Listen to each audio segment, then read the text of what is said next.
I am so in love with loving. I love the fact that I understand what this whole idea is that I've grasped. What love is, in very simple, accurate terms, is being in the receptive mode so that I am the full recipient of how Source feels about whatever I'm focused upon in this moment. In other words, that's what love is. It's pure Source flowing through you, unrestricted. Yes. And I love knowing that I have the ability to be unconditional with my love. I love knowing that I'm creating all of Well, you got to be unconditional with your love, or you can't always have your love, because there are so many conditions that would prevent your love from being in the moment. Exactly. And because you have so many beliefs about different conditions that love can't flow. So if you're not predominantly unconditional, you're not predominantly in love. Yes. Worth knowing. Yes. Worth taking a moment for. That's a really good conversation, isn't it? Mm-hmm. Yeah. Yes. And I love knowing that I control everything around me. I love knowing that everything comes in response to what I'm offering. Yes. And sometimes I do it deliberately, and sometimes I do it indeliberately. But that's okay. But it's still coming in response to what I've got going on. Good. Right. So that means you never blame anybody for anything, right? No, it's all me. Well, you are really a superhuman. I know this already. I love knowing this. I do. I know that I control everything around me. I know that the contrast that comes into my life, I put it there, and it's okay to be there. And let's say something more about it. You didn't put it there because you're bad at creating. You put it there because there is benefit in it, because expansion comes from variety and from focus, and contrast causes you to focus. And now you know what you know. There's no risk in focusing. No If you don't know what you know, right, then it feels a little risky to focus. But when you know that you have the ability to put your attention wherever you want it to be. So I have a question for you. Yes. Knowing what you know, and being a master at creation, right, could you focus on a world problem or even an individual in deep distress and maintain your alignment with Source? No. Oh, yes, I can. Yes. Well, both answers are right in this sense. So Jesus was doing it, in other words, but that's because you've mastered the unconditioned. So even when you're looking at the condition, the unconditioned is still dominant. If you could look at a problem while you're really knowing that the solution is coming, then the problem isn't painful and you're allowing the solution. That's such a good thing to know. In fact, the problem then feeds you because you're not afraid of it. You know it's the first step in the solution. We want to just stay here for a minute. Unconditional means maintaining a high vibration no matter what the conditions are. Because sometimes it sounds to you all like what we're saying is just take your attention away from everything unwanted, which makes you feel not only unkind, but it feels impossible because the world is all around you and you just can't go through life not seeing stuff that's around you. But if you practice knowing the well-being in things, in time, you can be that master where you can feel aligned even when there is something going on. In other words, we've been saying for a while, you'll get so you will already have received the solution before you've even observed the problem. And that's happening more and more. Esther realized that when the tree fell right on the parking place where her van would have been if she hadn't received the impulse to take it out of there. She got the solution before the problem even came. Have you ever had the experience where just out of the blue it seemed like a thought came to you and you just pondered it and thought about it and got yourself sort of solid in the subject, and then someone with a problem presented something to you and you'd already practiced the solution in your mind because you were in the receptive mode and your inner being knew what you were about to encounter and prepared you for it. The more you get in the receptive mode, the easier it is to stay there, isn't it? So yes. So also what I do love about this is that I love that I know I can go general.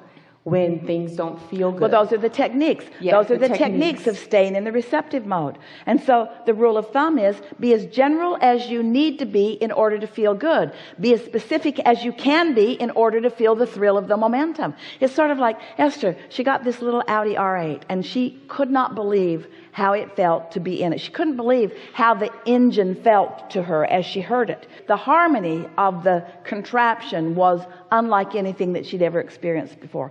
And it's the fact that it was so low to the ground, its aerodynamics were such that she could move faster with more skill and accuracy in that vehicle than anything that she'd ever driven. And you got to remember, she'd been driving those big old buses that were tall and awkward and cumbersome, and so this just felt amazing to her.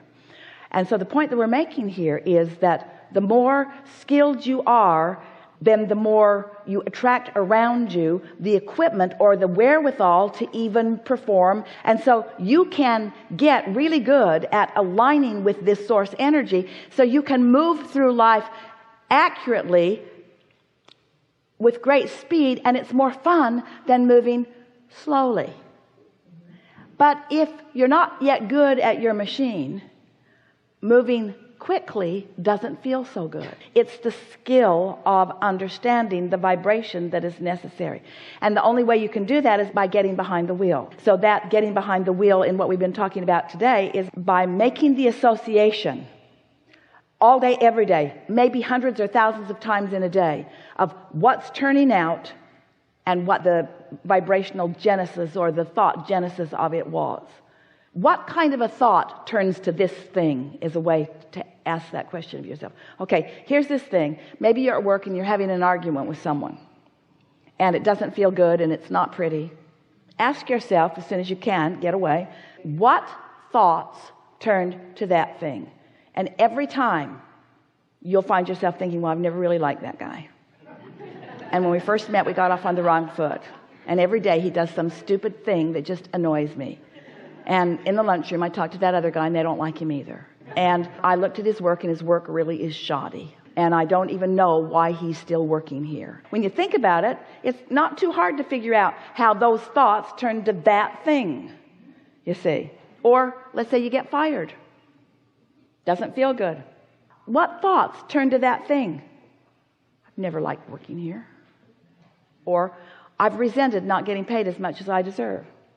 Or they want me to do things a way that seems stupid to me. I know a better way to do them and I'm not going to conform to their way of doing it. There's always so much vibrational evidence to support every single thing that happens to you. Every single thing that happens to you. Every single thing that happens to you. Everything that becomes a thing, an event, a relationship, a circumstance, a material object, everything that is becoming in your life has a vibrational root that if you will pay attention, you can begin to modify those vibrational roots to get results that please you more. Again, we want to emphasize, we're not encouraging this for the different results only, although the different results are really lovely, aren't they? We're encouraging it because all along the way, it is delicious. When good feeling thoughts are turning to good feeling things, it feels good all along the way. When not good feeling thoughts are turning to not good feeling things, feels not good all along the way. You know it's true. Don't you know that's true? Do you know that's true? You're awfully quiet out there. No, I know. You know it's true. Huh. So another thing that I'm great about, I've realized, is that I'm doing less and getting more. Before, I did so much more and did less. That's what the leverage of alignment is. So it works. When you allow yourself the alignment, now that's what clarity is. That's what being in the right place at the right time is. That's what impulses that pay off are. People That's come into my life. That's what attraction is. It's amazing. Yes. Yeah, and I'm an actress too. I'm just meeting so many people. I booked my first national. Woo! And then also they called me to book another day. All this stuff is happening and all I'm doing is feeling good all day. Have you ever heard the expression, the better it gets, the better it gets, the worse it gets, the worse it gets? That's what we're talking about here, isn't it? The better it gets, the better it gets, the better it gets. Now, we want to give you something that will help you to keep it getting better. The better it gets, the better it gets. The better it gets, the better it gets. So, the better it gets, the better it gets. the better it gets, the better it gets. But there's a tendency to then be focused upon the getting instead of on the feeling, and then in the middle sometimes of the better it gets, the better it gets, some old residual not so good thing gets. You got to stay focused upon what you're doing from the genesis. In other words, because things are on the way to you because of vibrations that you've been practicing, and sometimes it feels like they're blindsiding you just a little bit. So when we say the better it gets, the better it gets, if you will just do this one small thing, it's just a little understanding in this whole process. The better it gets, the better it gets. Focus upon the better feeling, not the better getting. Because if you'll focus upon the better feeling, you'll be able to stay in control, because it's unconditional. The better feeling is unconditional. The better it's getting is conditional. And there's still some stuff out there that when you focus upon it could mess up your vibration. Did you follow that? That was really a distinction of fine-tuning that, if you got it, will save you time in the unfolding, in the becoming of things that you care about. Good. Really good.